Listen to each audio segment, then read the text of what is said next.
ఆంధ్రప్రదేశ్ నుండి తెలంగాణ సరిహద్దు ప్రాంతాల ద్వారా అక్రమంగా ఇసుక రవాణా చేస్తే కఠిన చర్యలు తీసుకుంటామని పోలవరం ఎమ్మెల్యే చిర్రి బాలరాజు హెచ్చరించారు. జీలిగిమిల్లి మండలంలో ఎమ్మెల్యే చిర్రి బాలరాజు మీడియాతో మాట్లాడుతూ, ఇటీవల కాలంలో కొంతమంది అక్రమదారులు తన పేరును ఉపయోగిస్తూ ఇసుక రవాణా వంటి అనైతిక కార్యకలాపాలకు పాల్పడుతున్నారని తెలిపారు. ఇలాంటి వారిపై ఎటువంటి కనికరమో ఉండదని హెచ్చరించారు. తన పేరు చెప్పి ఎవరైనా ఇసుకతో పాటు ఇతర అక్రమాలకు పాల్పడినా వెంటనే సమాచారం ఇవ్వాలని ప్రజలను కోరారు. అక్రమ ఇసుక రవాణాను అడ్డుకునేందుకు ఇప్పటికే సంబంధిత అధికారులకు కఠిన చర్యలు తీసుకోవాలని ఆదేశాలు జారీ చేశామని ఎమ్మెల్యే పేర్కొన్నారు. ఇసుక మాఫియాపై ఎటువంటి రాజీ ఉండదని ఆయన స్పష్టం చేశారు. ఈ కార్యక్రమంలో మండల అధ్యక్షులు పసుపులేటి రాము, పార్టీ కార్యకర్తలు, స్థానిక నాయకులు పాల్గొన్నారు. ముఖ్యంగా ఈ ప్రెస్ మీట్ ఏర్పాటు చేయడానికి ముఖ్య కారణం, ఏదైతే ఆంధ్ర నుంచి తెలంగాణ వైపు డైలీ ఇసుక అక్రమ రవాణా జరుగుతుందని మా దృష్టికి రావడం జరిగింది.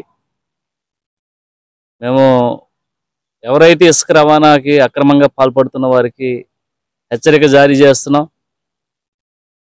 ఇక నుంచి చాలా పర్ఫెక్ట్గా ఎక్కడ కూడా ఒక బండి కూడా ఆంధ్ర నుంచి తెలంగాణ వైపు వెళ్ళకోకుండా పటిష్టంగా పోలీస్ యంత్రాంగాన్ని, అలాగే రెవెన్యూ శాఖని, అలాగే మా నాయకులని, కార్యకర్తలను కూడా ఎక్కడికక్కడికి చాలా పటిష్టంగా పెట్టడం జరిగింది. ఏదైతే ఈ అక్రమ రవాణా సంబంధించి ఇటు చింతలపూడి నుంచి ఇటు కొవ్వూరు నుంచి కొంతమంది వ్యక్తులు ద్వారాగా డైలీ ఒక 20-30 లారీలు అక్రమంగా ఇసుకను తరలిస్తున్నారు అనేటువంటి సమాచారం మాకు అందింది. ఖచ్చితంగా పోలీస్ యంత్రాంగాన్ని అప్రమత్తం చేసి ఎక్కడైతే ఇలాంటి తప్పిదాలు జరగకోకుండా ఎన్డీఏ కూటమి చర్యలు తీసుకుంటానని మరొకసారి మీ అందరికీ తెలియజేస్తున్నాం.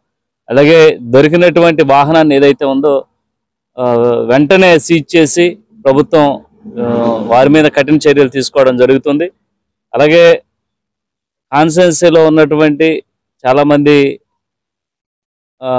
ఏదైతే కొంతమంది వ్యక్తులు మా పేరు వాడుకొని అక్రమ వసూళ్లకు పాల్పడుతున్నటువంటి సమాచారం కూడా అందింది.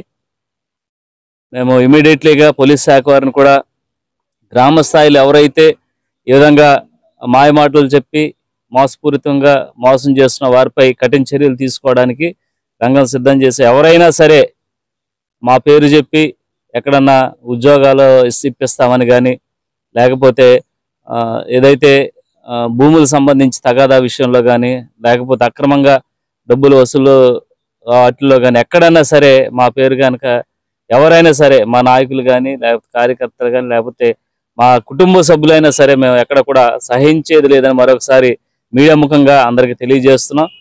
అలాగే ఇక్కడ ఈరోజు మేము ఎన్డీఏ కూటమి తరఫున ఎంతో పటిష్టంగా, ఎంతో న్యాయబద్ధమైనటువంటి పాలన అందిస్తున్నాం. మా పేరు చెడగొట్టడానికి చాలామంది మండలాల్లో కానీ, గ్రామాల్లో కానీ ఆ పేరు వాడుకుంటూ మమ్మల్ని బదనాం చేయడానికి చూస్తున్నారు. ఖచ్చితంగా వారిపై కఠిన చర్య అయితే గట్టిగా తీసుకోవడం జరుగుతుంది. అలాగే ఇసుక విషయంలో కూడా ఏదైతే అక్రమ రవాణాకు సంబంధించి చాలా పటిష్టంగా ప్రభుత్వం ఉంటుందని మరొకసారి మీడియా ముఖంగా మీ అందరికీ కూడా తెలియజేస్తున్నాం.